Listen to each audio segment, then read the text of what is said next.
and anybody who gets the women vote wins. There's no way you can't win. And right now, from the Uddhav Sena, we have our old friend, Mr. Anand Dubey. Dubey साहब, नमस्कार. नमस्कार. जय हिंद, जय महाराष्ट्र, जय भवानी, जय हिंद, जय महाराष्ट्र, जय भवानी, जय शिवाजी. वंदे मातरम सर, वंदे मातरम. वंदे मातरम, वंदे मातरम. उद्धव जी तो बड़े गुस्से में सर. वो क्या मतलब देवेंद्र फडणवीस के बारे में क्या हो गया सर? क्या व्हाट इज द ट्रिगर? क्या मतलब उद्धव जी को ऐसे? बाय द वे, मैं उद्धव जी को बहुत पहले से जानता हूँ, 1993 से जानता हूँ. इतना उत्तेजित उनको मैंने पहले देखा नहीं है. क्या हो गया है आनंद जी? मतलब राजीव जी, प्रदीप जी, आपको मेरा सादर प्रणाम. देखिए, राजनीतिक जीवन में हर नेता के पास बोलने का एक दायरा है. हर नेता के पास एक राजनीति करने की एक मर्यादा है जी. उन सभी दायरों और मर्यादाओं को आदरणीय देवेंद्र जी ने तोड़ दिया है. एक प्रकार से उस मर्यादा की हत्या कर दी है. जिस प्रकार आज महाराष्ट्र में वर्तमान की राजनीति है, पूरी तरह से कलंकित राजनीति देवेंद्र जी और भारतीय जनता पार्टी कर रहे हैं. किसी भी प्रकार अपने विरोधियों को समाप्त किया जाए, किसी भी प्रकार झूठे आरोपों में उन्हें फंसाया जाए, उन्हें जेल भेजा जाए, ताकि वो आपसे डर कर, घबरा कर आपके सामने एक बड़ी ताकत बनकर खड़े न हो पाए. ये 2, 5, 10 उदाहरण ऐसे महाराष्ट्र में है जो देवेंद्र जी ने पिछले 7, 8, 9 वर्षों में करके दिखाया है.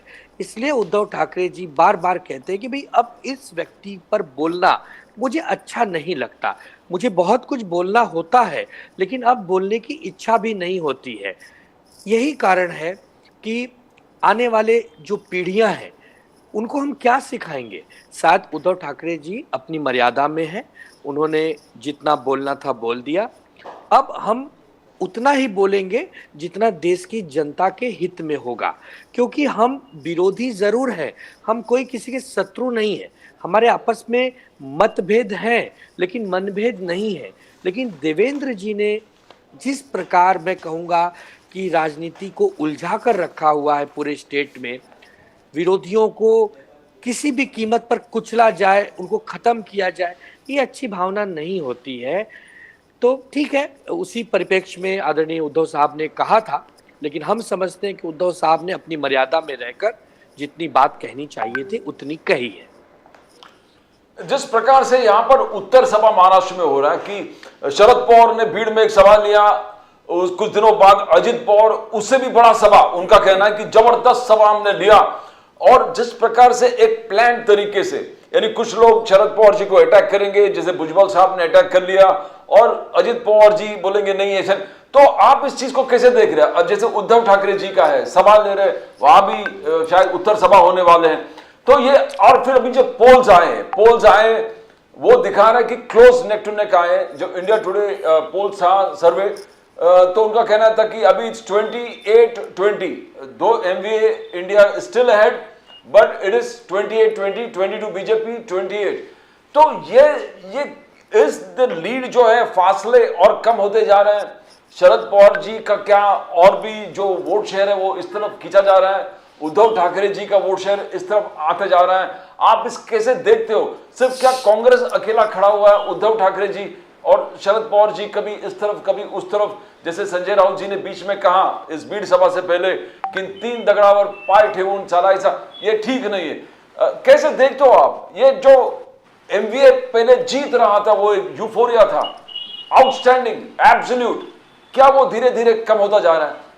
डुबे जी. प्रदीप जी, हम राजनीतिक पार्टियां हैं. चुनाव में जनसभा करना, जनता के बीच जाना, उनसे मिलना, ये हमारा अधिकार है और विरोधी पक्ष लोगों का भी अधिकार है. हमारी सभाओं की भीड़ देखिए, हमारे जन समुदाय का सैलाब देखिए और उनका देखिए. शरद पवार साहब हो और चाहे उद्धव साहब हो, दोनों जनों की सभाओं में एक ऐसी भीड़ आ रही है जिसकी उम्मीद हमने भी नहीं की थी.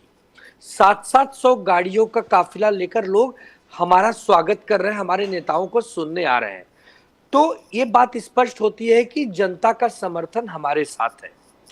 फिर आपने कहा कि बहुत सारे सर्वेज आ रहे हैं, इंडिया टुडे का सी वोटर्स का सर्वे आया. 41 और 43, 41 है इंडिया के साथ, 43 है एनडीए के साथ।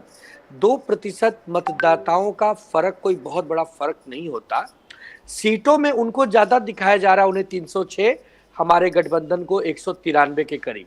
लेकिन आज हम अगस्त में बैठे हैं 2023 में, जब 2024 आएगा, जनवरी, फरवरी, मार्च, आप देखेंगे कि इसमें बहुत बड़ा बदलाव होगा।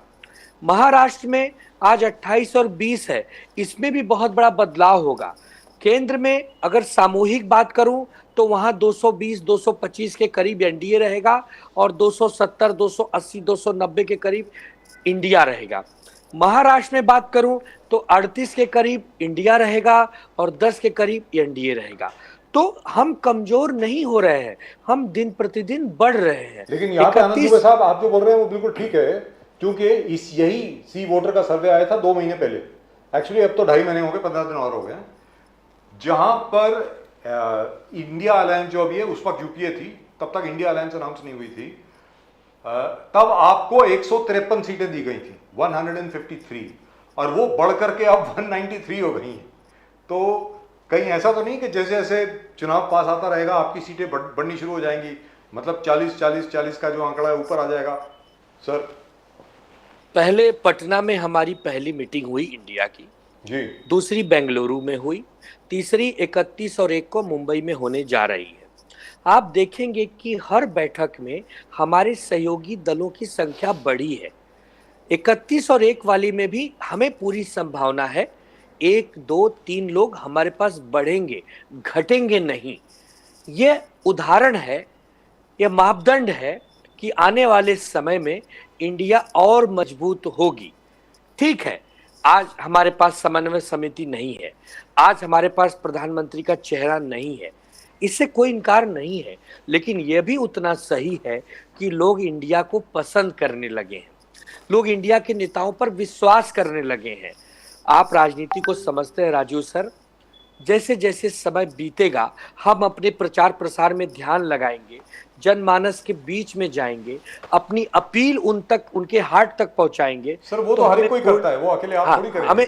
हमें पूर्ण विश्वास है कि हमारी तरक्की होगी, हमारी सीटें बढ़ेंगी। यहाँ पे आपसे एक मूल सवाल पूछ रहा हूँ, सॉरी आपको इंटरप्ट कर रहा हूँ sir, sorry, I hope you don't mind Anand साहब, I hope you don't mind. मैं आपसे जानना चाह रहा था, एक चुनावी चेहरा यानी एक प्रधानमंत्री का चेहरा होना क्या बहुत जरूरी है? आफ्टर ऑल 2004 में शाइनिंग इंडिया थी एक तरफ, अटल बिहारी वाजपेयी साहब का चेहरा था, उनके सामने कोई चेहरा नहीं था, there was nobody in front, सामने कोई चेहरा नहीं था, और जो यूपीए बाद में बनी वो चुनाव जीत गए। तो does it really matter who will be the next prime minister? आपको ये कोई प्रेसिडेंशियल फॉर्म ऑफ गवर्नमेंट तो है नहीं, यहाँ तो ये है नहीं कि it be Narendra Modi versus Rahul Gandhi और नरेंद्र मोदी वर्सेस नीतीश कुमार और नरेंद्र मोदी वर्सेस स्टालिन साहब और Narendra Modi versus Mamata Banerjee. This is not a presidential form of government. बताएं सर आनंद। इस पर एक बहुत प्यारा गाना है कि दिल को देखो चेहरा ना देखो, चेहरे ने लाखों को लूटा, दिल सच्चा और चेहरा झूठा। ये देखिए, ये चेहरे की राजनीति हम नहीं कर रहे हैं राजीव सर, ये चेहरे की राजनीति भारतीय जनता पार्टी और एनडीए के नेताओं ने शुरू की कि भाई आपके पास चेहरा कौन है। अरे भाई, दुर्भाग्यपूर्ण स्थिति तो आपके यहाँ है कि आपके यहाँ केवल एक ही चेहरा है, बाकी लोग तो असक्षम है, ऐसा आपके अनुसार लगता है। अब उल्टा हमारे यहाँ बहुत सारे चेहरे हैं, पवार साहब चेहरा है, उद्धव साहब चेहरा है, नीतीश कुमार जी चेहरा है, राहुल गांधी चेहरा है, अरविंद केजरीवाल जी चेहरा है, स्टैलिन जी चेहरा है, हेमंत सोरेन जी चेहरा। हमारे यहाँ तो चेहरे ही चेहरे हैं। तो चेहरों की राजनीति में जनता को फंसाने का दाव बीजेपी ने चला है, और यही जनता है राजीव सर जिन्होंने चेहरों पर भी दाव लगाकर धोखा खाया है। तो हम वही कह रहे हैं कि आज जरूर हमारे पास चेहरा नहीं है, लेकिन हमारे पास चरित्र है, और जिसके पास चाल और चरित्र होता है, चेहरे तो अचानक बन जाते हैं। कोई भी हमारा नेता प्रधानमंत्री के लेवल पे पहुंच सकता है, क्योंकि सभी सक्षम है, सभी में देश भावना है, सभी में देशभक्ति है। तो हम धीरे धीरे दिन प्रतिदिन सफलता की ओर अग्रसर हैं, बढ़ रहे हैं। और जैसा आप जानते हैं 30 अगस्त को ग्रैंड हयात होटल मुंबई में 30 के 31 अगस्त को, नहीं नहीं नहीं नहीं 30 को 30 को ओके। 30 को एक प्रेस कॉन्फ्रेंस है। ओके। इसमें शरद पवार साहब, उद्धव ठाकरे साहब, अशोक चौहान जी और नाना पटोले जी सामूहिक एक प्रेस कॉन्फ्रेंस करके हमारे आगे की रणनीति के बारे में बताएंगे। तो दिन प्रतिदिन हमारा काफिला, मगर डूबे जी हमारा वहां पर भी संगठन काम मजबूत कम हो नहीं हो रहा है। डूबे जी, मोदी जी का कहना है कि देखो सफलता किस प्रकार से, मंगलयान, चंद्रयान, अब गगनयान जाएंगे गगन, और शायद लॉन्च भी लूनर टुवर्ड्स द सन होगा। बहुत डेट भी घोषणा कर दिया, 2 सितंबर। तो दे आर मूविंग इट। और यहां पर आप देखो एकनाथ शिंदे जिस प्रकार 24 घंटा में काम करता हूं, अजित पवार आप देखो 9 बजे से पहले का मंत्रालय में पहुंच गए, साइट पे पहुंच गए, 6 बजे काम पे लग गए। देव फडणवीस टोक्यो घूमना, यहाँ पर इंफ्रास्ट्रक्चर बिल्डअप के लिए पूरे दिन मेहनत काम। और एकनाथ शिंदे जी का कहना जो ऑनलाइन वाले थे उनको हमने लाइन पे लेके आए, यानी उद्धव जी के बारे में बोल रहे थे कि हर चीज घर से बैठ के ऑनलाइन तरीके से काम करता था। बोले जो पट्टा था उस पट्टे को हमने उतार दिया और पट्टे उतार कर अभी फील्ड में घूमने लगे। तो क्या यह आलोचना नहीं है, यह हाईलाइट नहीं कर रहा कि उद्धव जी सचमुच घर से ही बैठ के काम कर रहे थे, उद्धव जी ऑनलाइन ही काम कर रहे थे? आज बिकॉज अजित पवार के गुट के लोग यही भी बोल रहे हैं कि जब उद्धव ठाकरे जी घर पे बैठ के जो भी कर रहा था, अजित पवार और एनसीपी के उस नेता जो भी फूट के बीजेपी के पास गए, वो गली गली घूम रहे थे इवन ड्यूरिंग कोविड।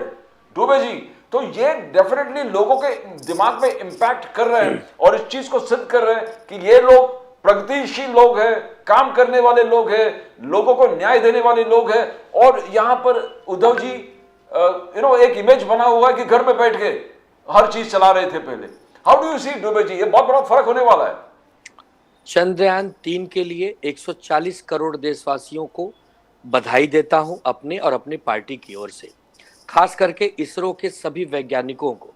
ठीक है, आज वर्तमान में भारत के प्रधानमंत्री जी मोदी साहब हैं, वो इसका क्रेडिट लेना चाहें तो मैं उनके विवेक और बुद्धि पर छोड़ता हूं कि उन्होंने इस चंद्रयान के बनाने की भूमिका में कितनी अहम भूमिका निभाई है, ये हमें नहीं पता। खैर, अब आता हूं काम करने पर। एनडीए के नेता सही कह रहे हैं कि वो बहुत काम करते हैं, लेकिन 24 घंटा षड्यंत्र रचने का काम करते हैं, अपने विरोधियों को समाप्त करने का काम करते हैं, रात रात को भेष बदल कर कैसे पार्टियों को तोड़ा जाए और कैसे गठजोड़ जोड़ की राजनीति की जाए, 50 खोखा सब कुछ ओका, उसकी बात करते। वो उनका अधिकार है, उनको ये सब कहने का भी अधिकार है। अब आते हैं काम करने में।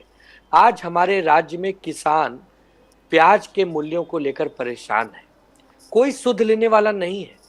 जहां जितनी बरसात होनी चाहिए यदि उससे ज्यादा हो जा रही है, फसलें खराब हो जा रही हैं। जहां जितनी बरसात होनी चाहिए उससे कम हो जा रही है, पैदावार नहीं हो रही है। उस पर ये सरकार काम नहीं कर रही है। जो पहले कृषि मंत्री दो रह चुके हैं, दादा भुसे जी, अब्दुल सत्तार जी, कहां गायब हैं, कोई नहीं जानता। वर्तमान कृषि मंत्री धनंजय मुंडे जी शरद पवार साहब की सभा का उत्तर देने के लिए बीड़ में बड़ी जनसभा करते हैं, लेकिन जनता की सुध लेने का उनके पास समय नहीं है। तो ये जो सरकारी महकमे में बैठे हुए नेता, अधिकारी और मंत्री हैं, जब ये कहते हैं कि हम बहुत काम करते हैं ना, तो हास्यास्पद लगता है कि आप किसको झूठ बोल रहे हो। आपको शायद सिखाया जाता है कि जाइए झूठ बोलिए और खूब बोलिए, तब तक बोलिए जब तक वो झूठ लोगों को सच न लगने लगे। तो ये सब ज्यादा दिन नहीं चलता है। आज हम 2023 के अंत की ओर बढ़ रहे हैं, अब 2024 की शुरुआत होगी। अब देखना कि 2024 में ये जो बादल है ना, भाजपा रूपी बादल, ये छटेंगे, आसमान साफ हो जाएगा। इंडिया का जो आसमान है पूरे सौंदर्य और पर्यावरण के हिसाब से भी एक सौहार्दपूर्ण स्थिति में हमको दिखेगा। तो ये जो काम करना न करना, इस पर अब कोई बीजेपी का प्रवक्ता होता तो मैं उससे जरूर आज बहस यहाँ कर लेता, और शायद उनके पास शब्द नहीं होते। तो काम कौन करता है, उद्धव साहब ने किस प्रकार काम किया और आगे भी कैसे करेंगे, ये देश की और राज्य की जनता ने देख लिया है। आनंद दुबे तो जी, इस पर क्या, ये इससे ज्यादा एक अहम सवाल और है। ज्यादा उद्धव जी का सवाल है, सबको मालूम है उन्होंने कैसे काम किया, क्या काम नहीं किया। यहाँ तक कि सुप्रीम कोर्ट ने अप्रिशिएट किया साहब कोविड से किस प्रकार महाराष्ट्र लड़ा है, मुंबई लड़ा है। धारावी मॉडल जो है हर जगह पर बताया गया कि भाई इसको आप फॉलो कीजिए। बीएमसी के काम को सराहाया गया।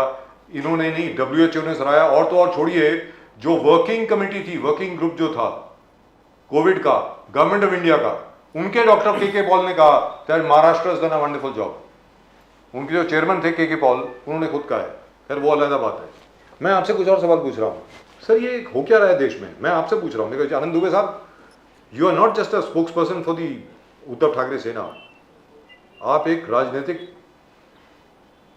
विशेषज्ञ भी हैं और आपका विश्लेषण बहुत अच्छा होता है। मैं आपसे जानना चाहता हूँ, दिल पे हाथ रख के बताइए, ये हो क्या रहा है? मणिपुर, उसके बाद हरियाणा में नूह, और तो और छोड़िए, हरियाणा के अंदर आज सुबह दोबारा नूह में विश्व हिंदू परिषद के 51 लोगों को इजाजत दे दी गई कि भाई आप वापस जाइए, वहां पे जल अभिषेक करिए। सर जल अभिषेक के लिए तो 11 लोग भी जा सकते थे, 8 भी जा सकते थे। वहां पर उठ करके फिर उन्होंने वही बोला, वो जो नॉर्मल जो बोलते हैं कि अगर भारत में रहना होगा तो जय श्री राम कहना होगा, वगैरह वगैरह वगैरह। तीसरी चीज, मुजफ्फरनगर में वो जो तृप्ता यादव जी हैं, उन्होंने एक बच्चे को पूरी क्लास से पिटवा दिया और एक समुदाय विशेष के बारे में कुछ उल्टा सीधा बोला। ये क्या हो रहा है?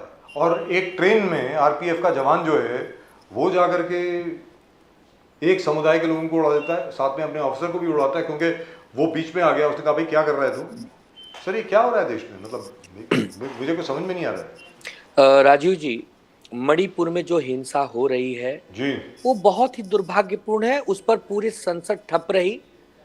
कितना कुछ हमने कहना चाहा, आपने देखा अविश्वास प्रस्ताव भी लाया, सोचा कि प्रधानमंत्री जी कुछ कहेंगे, कुछ इसका निवारण निकलेगा, अंततः कुछ हुआ नहीं। तो जैसे कहते हैं ना कि अब सिर्फ भगवान पे भरोसा है कि हे भगवान कोई चमत्कार करें और मणिपुर की स्थिति सुधरे। ये हो गई। सर एक मैं भूल गया, आई एम सो सॉरी। आदरणीय सम्मानीय बड़े, क्या कहते हैं उनको, Bhide guru ji, is that the guy? Yes Bhide. हाँ, उन्होंने भी गांधी जी के बारे में बड़े सुंदर शब्द कहे। ये भी एक और एडिशन है। जी सर बोलिए। मैं वही कह रहा हूँ। तो हम भगवान पे विश्वास करते हैं कि ये भगवान, ये सरकार तो कुछ नहीं कर पा रही, ये डबल इंजन की सरकार वहां बैठी है, लेकिन वो कुछ कर नहीं पा रही, तो आप ही किसी को भेजें अपना दूत बनाकर जो वहां सब कुछ ठीक करे। इस समय ये प्रार्थना के अलावा हमारे पास रास्ता नहीं है। अब बात करते हैं जरा भारतीय जनता पार्टी के हरियाणा के नूह की। देखिए राजीव जी, प्रदीप जी, मैं एक हिंदू हूँ, मेरी पार्टी हिंदुत्ववादी है, हमें गर्व है, गर्व से कहो हम हिंदू, ऐसे हमारे नेता कहते हैं। हमारा हिंदुत्व यही रहा है कि सभी जाति धर्मों का हम सम्मान करें। अगर हम कोई यात्रा निकालना चाहते हैं, हमारी धार्मिक यात्रा है, तो क्या सरकार हमें सुरक्षा नहीं दे सकती? अगर सरकार हमें सुरक्षा नहीं दे रही है, किसी और समाज के कुछ उपद्रवी हम पे पथराव करें, हमें मारे पीटे, हिंसा करें, तो ये सरकार की जिम्मेदारी बनती है कि वो कार्रवाई करे और वहां पर स्थिति को नियंत्रण में रखा जाए। कोई भी भारतीय जनता पार्टी और हरियाणा सरकार से ये सवाल क्यों नहीं पूछ रहा कि आपकी डबल इंजन की सरकार होते हुए आप हरियाणा में सुरक्षा क्यों नहीं दे पा रहे, कानून व्यवस्था क्यों नहीं बन पा रही? ये जवाब कोई नहीं पूछ रहा। मैं बहुत आपको धन्यवाद देता हूं कि आप ये सवाल उठा रहे हैं, क्योंकि ये लोग कहते तो हैं कि हम हिंदुत्ववादी हैं, हम बहुत बड़े हिंदुत्व का सर्टिफिकेट जारी करने वाली पार्टियां हैं, लेकिन कैसे हिंदुत्ववादी हो कि आपके अपने भाई बहन आपके ही राज्य में अपनी यात्रा नहीं निकाल पा रहे हैं, उन्हें मारा पीटा जा रहा है, वो भय के, जबकि 6-6 महीना पहले आपको चिट्ठी लिखकर बताया जा रहा है कि एक हमारी यात्रा निकलेगी, आप उसमें हमें मदद करिए, हमें सुरक्षा दीजिए। तो ये आपका फेलियर है। अभी बात हो रही थी भिड़े जी गुरु, मैं तो नहीं जानता, उनका नाम शायद कोई कुलकर्णी है जी। वो, उनके नाम के आगे लिखा है संभाजी। छत्रपति संभाजी महाराज कितने बड़े व्यक्ति, उनका कितना बड़ा व्यक्तित्व, विशाल, और आपने उनका नाम रखा हुआ है और आप महात्मा गांधी जी पर टिप्पणी कर रहे हैं। महात्मा गांधी जी जिनको गोलियों से महात्मा भून दिया गांधी गया, की पेरेंटेज के ऊपर, उनकी नस्ल के ऊपर। अब वही कह रहा हूं कि बताइए आप कितनी दुर्भावना से ग्रसित हैं, आपकी मानसिकता, आप बीमार व्यक्ति हमें लग रहे हैं। आप कैसे प्रचार प्रसार करते होंगे और आपको देवेंद्र जी सदन में कह रहे हैं गुरु जी आमच्यासाठी गुरु जी आहे। अगर ऐसे ही आपके गुरु हैं तो हमने तो संत तुकाराम, संत ज्ञानेश्वर, हमने तो संत तुलसीदास, संत कबीर दास ऐसे गुरुओं के बारे में सुना है, द्रोणाचार्य, चाणक्य ऐसे गुरुओं के बारे में सुना है। आप कैसे तुलना कर सकते हैं ऐसे भिड़े गुरु और उनके बीच में? नहीं कर सकते। तो हम समझते हैं जिस प्रकार भारतीय जनता पार्टी धर्म को आगे करके राजनीति करती है, ऐसा देश में कभी नहीं हुआ राजीव जी। हमें गर्व होता है आज अपने नेता डूबे बाला जी, साहब मगर ठाकरे आप जी पे आरोप और उद्धव ठाकरे जी पर, जिन्होंने कभी भी किसी भी जाति धर्म का अपमान नहीं किया। उन्होंने हमेशा कहा कि जो भी भारत का देशभक्त मुसलमान है, क्रिश्चियन है, सिख है, ईसाई है, वो सब हिंदू ही है, वो हमारा भाई है, वो भारतीय है। इतनी बड़ी सोच रखने वाले नेता अब नहीं है इस देश में। परिवारवाद, बीजेपी, डूबे जी, परिवारवाद, तुष्टीकरण, भ्रष्टाचार, मोदी साहब ने यह भी हाईलाइट किया इस चंद्रयान 3 के यात्रा में। उन्होंने हाईलाइट, जहां लैंड हो गया, उन्होंने कहा कि हमने उसको शिव शक्ति मानना चाहिए, नाम दिया शिव शक्ति। चंद्रयान 2 को कहा तिरंगा। मगर उन्होंने हाईलाइट किया कि 2008 में जो पॉइंट जो डिस्क्राइब करा था नामकरण, उसका जवाहर पॉइंट उन्होंने डिस्क्राइब कर दिया। ये परिवारवाद है, इसके खिलाफ हम लड़ रहे हैं। तो इनडायरेक्टली उन्होंने नॉट ओनली कांग्रेस को, बट आप एक घटक दल है इंडिया के, उद्धव ठाकरे जी, तो बार बार यही है कि परिवारवाद, करप्शन, तुष्टीकरण, तो ये इलेक्शन में ही नहीं, हर जगह एक इश्यू है। हमने देखा चंद्रयान 3 में भी इश्यू है परिवारवाद का। यहां पर करप्शन, भ्रष्टाचार, तुष्टीकरण हर जगह वो मोदी जी हाईलाइट कर रहे हैं। तो इसको आप कैसे छुपा सकते हो? इसके बाहर कैसे निकल सकते हो? कैसे आप लोगों को बताएंगे कि ये हमारा एक डेमोक्रेटिक प्रोसेस है, हम भ्रष्टाचार और इससे तुष्टीकरण से बहुत दूर है? How you going to do Dubey ji? Because अब क्या कहें, देखिए, आपने शिव शक्ति नाम रखा, हमें कोई ऐतराज नहीं। किसी और ने जवाहर नाम रखा, किसी को कोई ऐतराज नहीं होना चाहिए। आपने चंद्रयान 3 का क्रेडिट लेना चाहा, उसमें भी हमें कोई ऐतराज नहीं है। लेकिन क्या इसरो की स्थापना एक दिन में हो गई? क्या सारे वैज्ञानिकों ने 2014 के बाद ही रिसर्च करना शुरू किया? क्या आप स्वयं 8-8 घंटा जाकर बैठकर वैज्ञानिकों को सलाह देते थे कि ऐसे यंत्र बनाइए, ऐसे टेक्नोलॉजी पर काम करिए? नहीं ना। आप उसी प्रकार काम कर रहे हैं जैसे अब तक पिछले प्रधानमंत्रियों ने काम किया। लेकिन जितना ढिंडोरा आप अपने काम का पीटते हैं, इतना तो किसी ने नहीं पीटा ना। इस देश में इंदिरा गांधी जी को भी लोग कभी भूले नहीं, जिन्होंने पाकिस्तान के 2 टुकड़े कर दिए, एक पाकिस्तान, एक बांग्लादेश। आपने तो एक छोटा मोटा, बोलते ना, कोई काम करते हैं तो उसका आप इतना बड़ा ढिंडोरा पीटते हैं।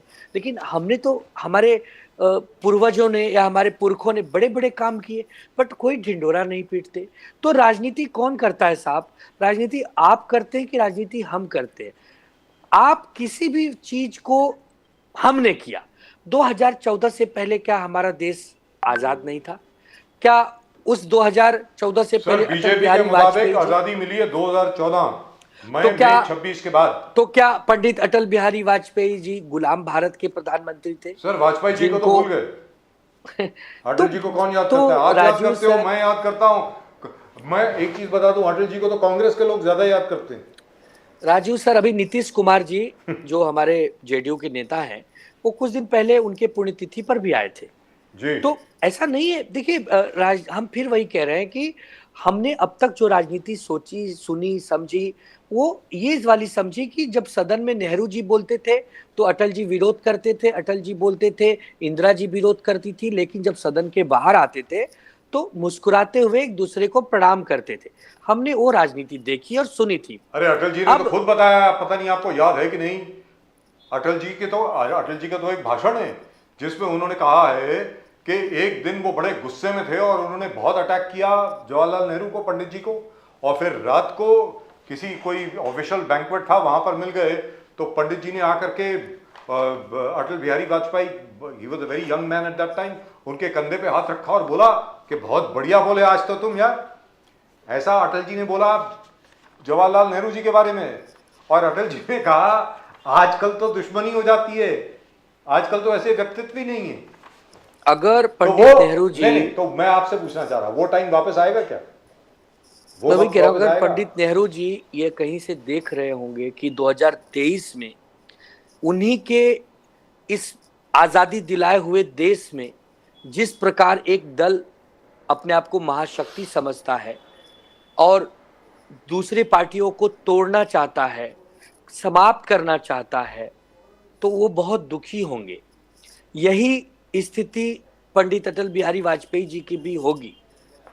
तो हम नहीं समझते हैं कि ठीक है, आप जीत और हार यही तो होती है, क्या हार में क्या जीत में किंचित नहीं भयभीत में, यही तो होती है राजनीति में। लेकिन हार से इतना घबराते हो कि एक इंडिया नाम का संगठन हमने क्या बनाया, आप हमें घमंडिया कह रहे हो, क्या क्या कटाक्ष कह रहे हो। ये आप जैसे बड़े सर पहली बार मैंने प्रधानमंत्री के देखा है किसी किसी भी प्रधानमंत्री को। मैं मोदी जी का बहुत बड़ा फैन हूं सर, मैं सीधी बात आपको बता दूं पहले, let me make it very clear. In fact in 2003 when Pradeep ji and I were on a different channel, we were on सारा समय, तभी मैंने कहा था कि एक दिन नरेंद्र मोदी जी इस देश के प्रधानमंत्री बनेंगे। 2003 की बात है, अभी तक मुझे याद है। और उसके ऊपर कोई 10,500 SMS आए थे उस वक्त, 10,500 SMS, जिसमें 9,000-9,500 SMS ऐसे थे जो मुझे बहुत खरी खरी सुना रहे थे सर, पता नहीं क्या क्या, मतलब मेरे सारे पाप धुल गए उसके बाद। लेकिन सर मैं आपसे जानना चाह रहा हूं, मैंने आज तक कभी लाल किले से ऐसा भाषण नहीं सुना। वो तो पॉलिटिकल भाषण था सर। लाल किले से 15 अगस्त को जो मोदी जी ने भाषण दिया वो तो लगता है इलेक्शन रैली थी। वो तो आप लोगों पर ज्यादा अटैक था, वो दूसरा वाला भाषण कम था जरा। प्रधानमंत्री जी 12 महीने चुनावी मोड में रहते हैं जी। लाल किला एक बहुत ही पवित्र पावन स्थान है हमारे भारतीयों के लिए, जहां से हमारे भारत के प्रधानमंत्री तिरंगा झंडा फहराते हैं और देश को संबोधन करते हैं। उस संबोधन में होना क्या चाहिए कि देश वर्तमान स्थिति में कहां पहुंच रहा है, हमारी नीतियां क्या हैं, अतीत में हमने क्या काम किया है, भविष्य में हम क्या काम करने वाले हैं, भारत कैसे मजबूत बनेगा, यह सब कहा जाता है। दुर्भाग्य है कि प्रधानमंत्री जी अपने घंटे 1.5 घंटे के भाषण में ज्यादा समय तक केवल विपक्षियों को कोसते नजर आए। उन्होंने परिवार व मेरा परिवार, हमारे परिवारजनों कई बार नाम लिया। तो राजीव सर, क्या हम उनके परिवार के जन नहीं हैं? हम जो विपक्ष में लोग बैठे हैं, हम जो 26 दल के नेता हैं, क्या हम उनके परिवार का हिस्सा नहीं है? जो 12, 13, 14 करोड़ जनता ने हमें वोट दिया है, क्या वो जनता आपके परिवार का जन नहीं है? आप किसे गुमराह करना चाहते हैं? आप हमेशा चुनाव मोड में रहते हैं। जब आपसे सवाल करो कि आपने अपने बीजेपी में परिवारवाद को बढ़ावा दे रखा है, तब आप कहते हैं कि नहीं नहीं, हमारे परिवारवाद पे बात मत करो, आप लोग अपने परिवारवाद की बात करो। लेकिन जब तो भ्रष्टाचार इसका मतलब ये हुआ क्योंकि लाल किले के भाषण पर आपको इतनी ऑब्जेक्शन है, तो अगला लाल किले के ऊपर से भाषण कौन देगा सर? क्योंकि प्रधानमंत्री जी तो अनाउंस कर चुके हैं अगली बार वही देंगे भाषण। देखिए, प्रधानमंत्री जी कोई भविष्यवक्ता तो नहीं है। राजनीति में संभावनाओं का खेल होता है। जिस प्रकार हम लोग मेहनत कर रहे हैं, अगर ईश्वर ने हमें आशीर्वाद दिया, जनता ने आशीर्वाद दिया, तो लाल किले से 2024 में अगस्त के महीने में कोई इंडिया का प्रतिनिधि झंडा फहराएगा। सर इंडिया का कोई ही होगा इंडिया, सर, पाकिस्तान का थोड़ी होगा। नहीं सुनिए तो, इंडिया मतलब जो हमारी इंडिया गठबंधन बनी है, यानी इंडिया अलायंस उसका जी इंडिया अलायंस का कोई प्रतिनिधि, कोई प्रधानमंत्री वहां झंडा फहराएंगे, ऐसी हमें उम्मीद है। Will it be Uddhav Thackeray sir? इस 26 दलों के किसी भी नेता में सक्षमता है। उद्धव साहब भी उस 26 में ही आते हैं। मुनगंटीवार साहब का कहना था कि उद्धव ठाकरे जी ने बीजेपी से गद्दारी किया है। बीजेपी से गद्दारी करके उन्होंने शायद राज चलाना चाहा, मगर 2-2.5 साल में वो पूरा समाप्त हो गया और गद्दारी करने वाले कभी सफल नहीं हो सकते। मुनगंटीवार जी का आजकल का स्टेटमेंट है कंटिन्यूस, बोले कि यू हैव बीट्रेड, आप बीट्रे किए बीजेपी को, आप सफल नहीं होंगे, लोग न्याय देंगे और न्याय बीजेपी की तरफ आएंगे। मुनगंटीवार जी का कहना था। एक कहावत है नाच न आवे आंगन टेढ़ा। गद्दारों के सरदार हम पर ये आरोप लगा रहे हैं कि हम लोगों ने गद्दारी की। कौन कह रहा है? जो गद्दारों के सरदार हैं, जिन्होंने अभी शिवसेना में गद्दारी करवाई, जिन्होंने अभी एनसीपी में गद्दारी करवाई, जिन्होंने न जाने कितने दलों को तोड़ने का काम किया, चोरी छुपे रात रात भर मीटिंग करने का काम किया, वो हमें कह रहे हैं कि हम गद्दार हैं। तो इससे बड़ा हास्यास्पद क्या होगा? और मुंगेरी लाल के हसीन सपने देखने का हर नेता को अधिकार है। सुधीर भाऊ भी हमारे पुराने सहयोगी रहे हैं, कई वर्षों तक हमारी पार्टी के साथ उन्होंने मिलजुल कर काम किया है। इतने दिनों में भी यदि उन्होंने शिवसेना और उद्धव साहब को समझा नहीं, तो उनकी बुद्धि और विवेक पर मैं क्या कहूँ? ईश्वर पे और जनता पे छोड़ता हूँ। Thank you so much sir, Anand Dubey साहब, thank you very much. Thank you sir, आप लोग- थैंक यू। आप हमारे साथ आने के लिए आपका बहुत बहुत मैं शुक्रिया। कल शायद आपके ऑफिस आऊंगा, आपसे मिलने वंडरफुल बात सर, करना। We are waiting for you sir, it will be thank an you honour. Sir, आइए, thank you sir, thank you so sir. Much sir. नमस्कार, जय हिंद, वंदे मातरम, जय भवानी, जय शिवाजी, जय महाराज। जय भारत, जय भारत, जय हिंद, वंदे मातरम। Thank you sir.